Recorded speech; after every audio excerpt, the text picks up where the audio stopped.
sir, giving me an opportunity to talk.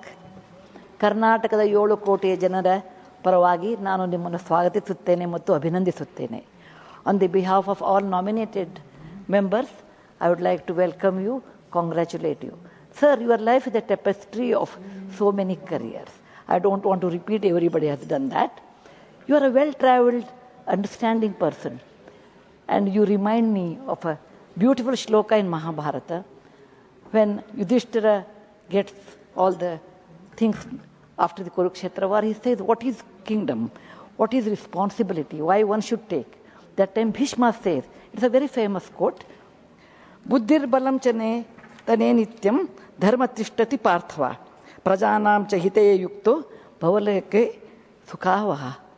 Oh Yudhishthira, who is responsible for this whole kingdom or this whole process, I want to tell you, may your wisdom and your strength be always remained and rooted in dharma. And sir, you know what is dharma. Somebody is patita, you have to hold is a dharma which you are aware of it. Engaged in the welfare of the people always brings happiness, prosperity to society and to the country. On the behalf of all of us, sir, we welcome you. We wish you will do the best. Under your Chhatra Chhaya, we would like to have a lot of debates. And sir, I have a small request. We are 12 nominated members, sir. We are not in others category. You are neither to left nor to right. Next destrosum, next sinstrosum, we are in the middle. We are under you, sir. We have been nominated by our Prime Minister, Shri Narendra Modi ji. We are grateful. But we should give us a time separate, not with others. We have spent a lot of time, each one of us, enormous of time in our own field. We would like to contribute it. Give us a little more time and not in others category, nominated category. Sorry to mix up official work with your welcome speech, sir. Dhanyavad. Jai Hind. Honorable Leader of the House.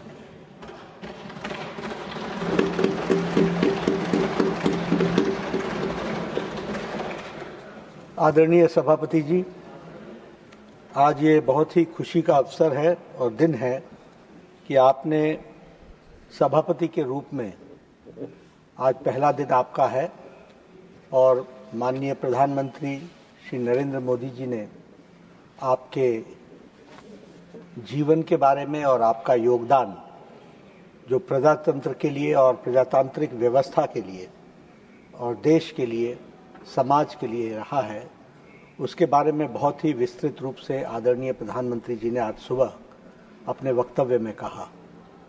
और उसके बाद सभी political parties, हमारे उपसभापति जी ने भी बहुत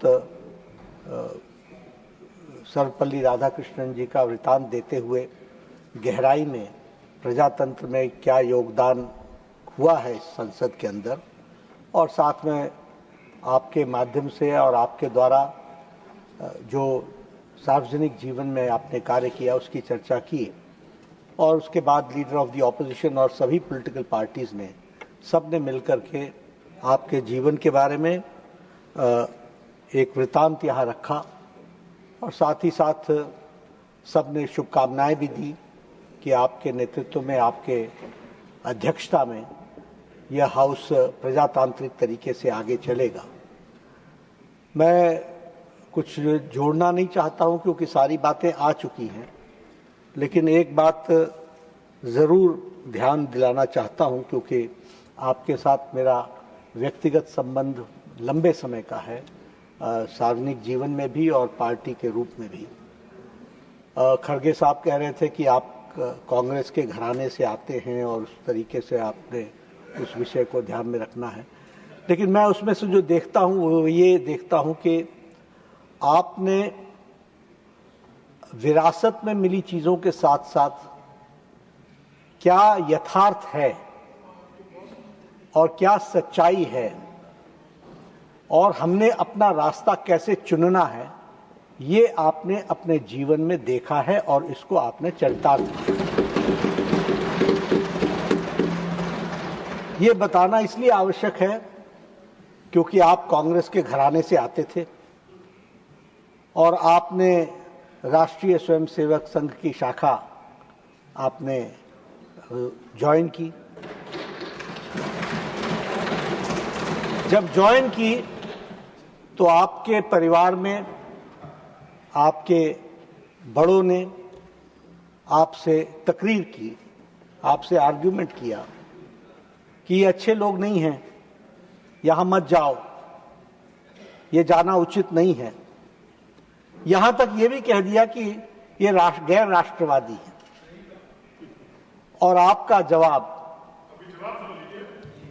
जवाब परिवार को था कि मैंने उनको देखा है, परखा है, साथ काम किया है, मुझे वह राष्ट्रवादी ही है और सही राष्ट्रवादी है, ऐसा आपके मन में है। ये मैं इसलिए उद्धृत करना चाहता हूं क्योंकि आप किसी बायस से दबे नहीं, आप किसी प्रेशर में नहीं आए, आप अपने बुजुर्गों के, बड़ों के दबाव में नहीं आए, लेकिन स्वचेतना से, स्वसोच से आपने अपने जीवन के विचारधारा के रास्ता तय किया। यह आपके व्यक्तित्व के बारे में बताता है और यही बताता है कि आपने किस तरीके से सामाजिक जीवन किया।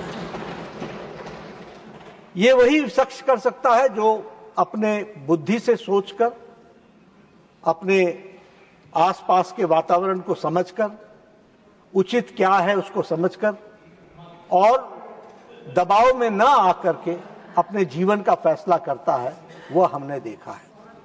आपको परिवार से बहुत अच्छे संस्कार मिले, किसान परिवार से आप थे, आपका सारा जीवन सामाजिक कामों में गया।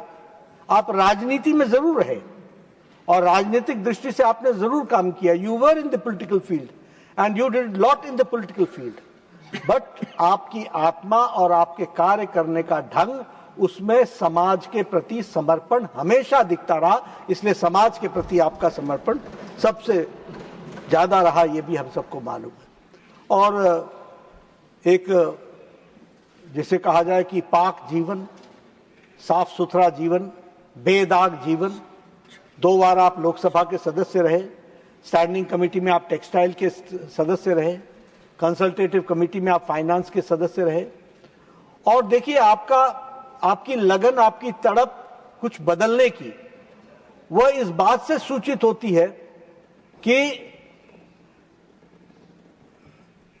जब ये कॉयर बोर्ड की आपको चेयरमैनशिप मिली तो आपने कॉयर बोर्ड को, जो लॉस में चल रहा था, उसको आपने ऑल हाई टाइम एक्सपोर्ट्स में पहुंचाया। 2532 करोड़ का आपने एक्सपोर्ट इंक्रीज किया, ऑल टाइम हाई किया। इसलिए जब मौका मिला आपने उसको भी पूरा किया। मैं अपने आप को बहुत महसूस करता हूं खुशनसीब कि जिस पार्टी का मैं अध्यक्ष हूं, आप उसके तमिलनाडु के उस समय अध्यक्ष बने जब पार्टी चैलेंज के मोड में थी, जब पार्टी को आवश्यकता थी। और आपने जो बताया गया कि 19,000 किलोमीटर से ज्यादा आपने यात्रा की, लगभग 93 डेज की आपने यात्रा की, और उस यात्रा में आपने 2004 से 2007 के बीच में अध्यक्षता के साथ साथ पार्टी को जमीनी स्तर पर पहुंचाने का काम आपने किया। और यही नहीं, एक नई ऊर्जा पार्टी को दी, नई ताकत दी। और जिन बातों को लेकर के आपने वो जो यात्रा निकाली थी, वो जॉइनिंग ऑफ रिवर्स था, अनटचेबिलिटी के खिलाफ था, सबको साथ लेकर के चलने के लिए था, यानी सामाजिक और national issues, uniform civil code था। इन सारी बातों को लेकर के आपने उस यात्रा को निकाला और पार्टी को मजबूत किया। मुझे बहुत खुशी ये है कि आप 2020 से 2022 तक केरल के आप भारतीय जनता पार्टी के इंचार्ज भी रहे और आपने बखूबी पार्टी को वहां भी मजबूत किया। You went to every district और मुझे वह भी देखने का मौका मिला आपने किस तरीके से एक डिसिप्लिन सोल्जर के रूप में आपने अपने काम को निभाया। आप जब झारखंड के राज्यपाल बने तो आपने कुछ ही समय में आपने 28 जिले घूम डाले। जब आप महाराष्ट्र के बने तो अभी प्रफुल्ल पटेल जी बता रहे थे कि विद इन 2 मंथ्स हमारे मिलिंद देवरा जी भी बता रहे थे कि with in 2 months you visited each and every district of Maharashtra, the same you did with Jharkhand. This shows your commitment for the society, this shows your administrative acumen also, and this shows your commitment for the state's welfare जो आपने किया. माननीय प्रधानमंत्री जी ने आपको उपराष्ट्रपति के लिए चुना, जिसको फिर सबने वोट के आधार पर आप उपराष्ट्रपति बने हैं. हम सब लोगों की उम्मीद ही नहीं, विश्वास है. We have complete faith in you and under your leadership निश्चित रूप से ये जो लार्जेस्ट डेमोक्रेसी की जो